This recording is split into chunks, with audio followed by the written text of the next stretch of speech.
Rabia. How are you doing there sa Pinas? I hope that you are doing well and see you soon. Nandito na talaga ako finally sa Florida. Rio Oxenia Mateo, Miss Universe Philippines 2020. Be proud and raise your flag.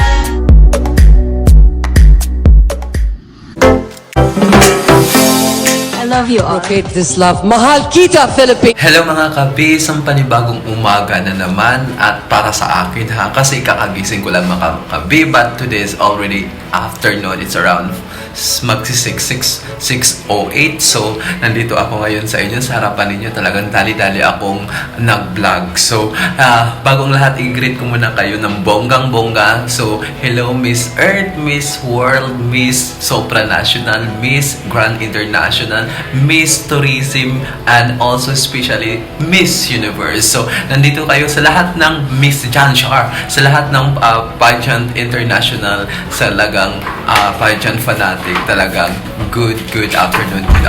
So ngayon mga kabi, pag-usapan po natin ng ating Queen Rabia Mateo dahil sa talagang pasabog.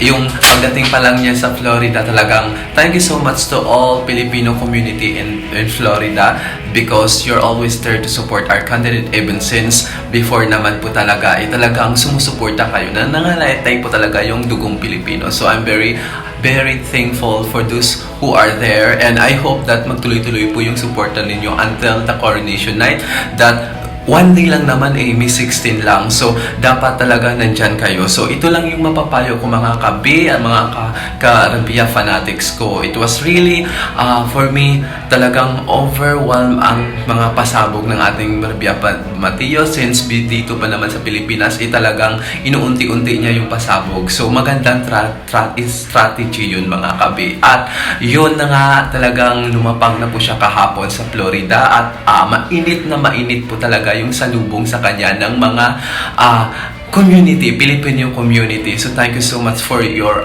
undying support at bilang isang OFW, talagang yun naman talaga yung natin, manalo ang Pilipinas. So what we can do is just go on HTTPS nasa ko po sa down video ko po at di-download nyo na lang po yung Miss Universe at Booth Rabia Mateo.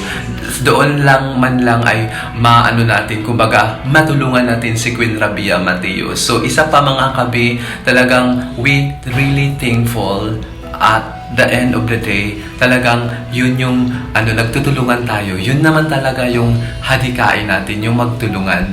Yun na nga mga kabi, at nung in-interview siya, talagang yun, gumawa siya ng video, talagang talaga ako. Kumbaga, diba, sa dami pong ginagawa niya, talagang nangungumusta pa talaga siya, kumusta yung sambayan ng Pilipino sa Pinas, o kung okay lang ba talaga sila. Doon pa lang makikita mo talaga yung sincerity ng ating Queen Rabia Mateo. Nandoon talaga yung niya, kumbaga hadikaan niya kung bakit ba siya sumali sa Miss Universe, diba? Sinabi niya talaga na kumusta na kayo, okay, I hope na okay lang kayo sa Pilipinas.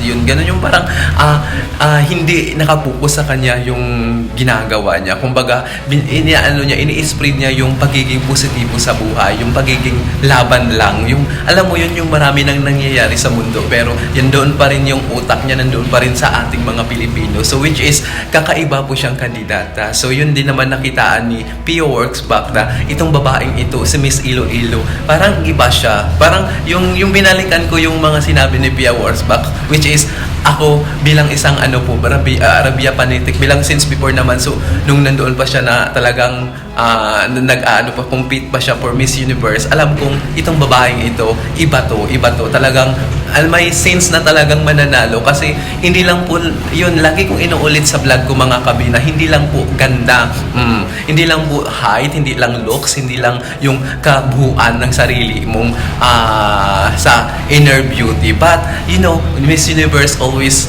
saying that even yung talagang trainer na sinabi niya talaga na it's not about beauty, kasi nga it's not about passion, kasi nga hindi ka naman nararampa, it's about the inner beauty na possess ng every one candidate. Yun yung lagi kong pinupost sa mga basher, na hindi lang ganda hindi nakukuha sa ganda, hindi nakukuha sa tangkad nakukuha yan sa kabuuan, kumbaga inner beauty. with Brente ha. Yung lagi kong pinupost kasi wala sila nakikita mga kabesh, wala sila nakikita kay Rabia Mateo sa pangloob na anyo because they know already that Rabia Mateo really powerful voice, di ba? Pag bigyan mo siya ng microphone talagang nilalamon niya, besh. Yun yung parang more advantage sa ating queen, which is nakitaan ko siya hindi lang sa pagmamayabang mga kabesh, talaga namang binabas si Queen Rabia Mateo sa outer beauty, which is naaano yan napapolish yan at the end of the day mabubulagta na lang kayo sa ganda ni Queen Rabia Mateo. At yun mga basher, yun lang naman yung pinukwent nila na height, beauty, but the inner side beauty hindi nila nakikitaan si Queen Rabia Mateo. At yun po yung lamang natin kung bakit po talagang Rabia fanatics ako. May dahilan po mga kapi ang bawat isa na mag-judge sa isang kandidata, but you know, you must to be think about what's the inner side beauty with that candidate. It's not about beauty, ha? It's not about the kumbaga mga gamit mo, passion mo, mga elegant, mga expensive materials that you wearing on that competition, because the organization doesn't think about that. They think about how powerful you are as a woman, how powerful, empower woman ka, paano mo dadalhin yung organization sa platforms not only in Universe but all over the world, Char. So, yun yung nakikitaan ko at yun lang din naman ang gusto kong i-share for today kahit late ako ngayon, but I really wanted to share this kind of vlog kasi yun, nakita ko yung video ni Rabia Mateo na pagdating niya talaga sa Florida, yun yung sinabi niya na, "Hi mga kababayan, kumusta po kayo sa Pinas? Sana okay kayo," which is, wow, napapawaw ako kasi there's no any candidates na ganon yung video. Hindi lang sa pagmamayabang, hindi lang sa sorry for or offended other candidates, but sa akin, iba siya. Sa akin, yung mahahay ka lang na isang Pilipino na bilang isang OFW na talagang hindi niya inaano na yung pamilya, hindi niya inaano, kumbaga inano niya talaga buong sambayaran, di ba? Doon pa lang nakikitaan mo talaga na it's not about your attention na manalo para sa magiging famous siya. It's not about that. It's about the whole Philippines to make happy or talagang proud na si Miss Universe Rabia Mateo, ginawa niya yung 110% niya. So, di ba, polish lang naman ang kailangan para yung best, parang semento, polish lang, flawless lang, kita na ang ganda, di ba? Kaya ang dami talagang mga ipal dyan na iwan na rito kada daw, bla bla bla bla bla saun. So, hindi wala silang wala silang makikitang kumbaga mali or itim na inside ni Queen Rabia Mateo dahil alam nilang sa usapang communication skill palaban ng ating beauty queen. Hindi yan sa expensive materials sabi ko, hindi yan sa expensive na gown or whatever suon, but the organization really wanted to say or pick a woman who really can handle the name of Miss Universe. Kasi iba na yun, besh. Kasi Miss Philippines pa nga lang, di ba? Lagi kong inuulit sa vlog ko, Miss Philippines pa nga lang, ang hirap isungkit. May mas lalo na po talaga yung Miss Universe na crown, di ba? Ang tindi ng mga kalaban, besh. Alam naman nating lahat, huwag tayong magpakatanga-tanga, di ba? Alam nating lahat, besh, na ang tindi ng mga kalaban ngayon, talagang bungga kung bungga, passion kung passion, pasabog kung pasabog, aurahan kung aurahan, kahit na siguro magsalimbitin sa ka-aura-aura dyan, but at the end of the day, yun lang yung masasabi ko. Makapasok lang talaga si Queen Rabia Mateo sa top 21, top 10, top 5.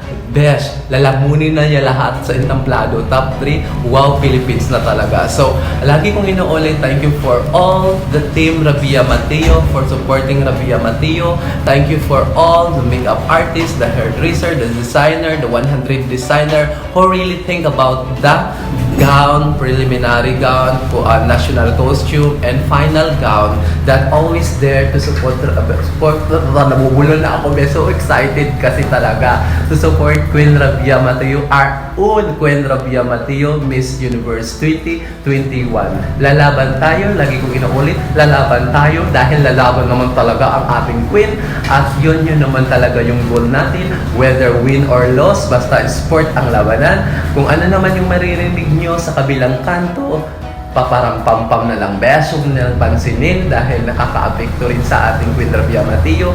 The more na binabato tayo ng bato, the more na babatuhin natin sila ng tinapay. Kung wala kang tinapay dyan, batuhin mo ng cake para social char. So, yun lang mga kabi, talagang hangang-hanga ako dahil sa dami ng suporta na binabato talaga kay Rabia Mateo, and also to all previous Miss Universe natin na nanalo, lalong-lalo na si Pia Wurzbach, si Catriona Gray, who are there to support our queen, and Samsi Supsup na talagang over support to our queen. At hindi pa, ang unang-una talaga kong pasasalamatan is si Sir Boss Jonas, who are there at the end of the day. Siya talaga yung queen of the queen shark. So hindi, kasi si Sir Jonas talagang siya yung nagmumold sa mga beauty queen natin. Alam natin na talagang pagdating sa mga training, talagang ginagawa niya yung 110%, which is I really appreciate it for Boss Jonas about what he worked hard to our Miss Universe. And I really think na talagang kayang panalunin natin, kayang masungkit ng ating Queen Rabia Mateo ang pang 5th crown. So lalaban tayo, wag tayong susuko dahil ang buhay dapat i-enjoy lang natin dahil wala naman talagang madali sa lahat ng gawain ngayon sa panahon ngayon, di ba? Sa panahon ngayon na talagang it was too sudden dahil di ba nangyari sa world, but rather than the universe. But ito lang ang masasabi ko mga kabi, dapat lumaban ka lang sa hamon ng buhay dahil dapat i-enjoy mo lang. Enjoy lang best dahil short lang ang life. Kaya huwag na lang pong maging nega dyan. Dapat supportan na lang tayo sa May 16. Please, if you are in the Philippines, just download Lazada and both Rabia Mateo. And if you are an international worker like OFW, kung resident ka sa ibang bansa, just download sa HTTPS. Dyan po sa video down description ko. I-click nyo lang yan best. Talagang diritso ka na sa mga and click Rabia Mateo. Please vote. Sa pagboto pa lang natin, isang boto, panalo na best. At least hindi tayo mariregret kung win or lose man ang ating pambato dahil ginawa lang din naman natin yung side natin. At of course, to all Filipino community in US, lalong-lalo na sa Las Vegas, sa Florida, sa mga taga-Florida Filipino community dyan, please bigyan nyo na lang ng isang araw lang naman best. Pasok ka na doon sa best.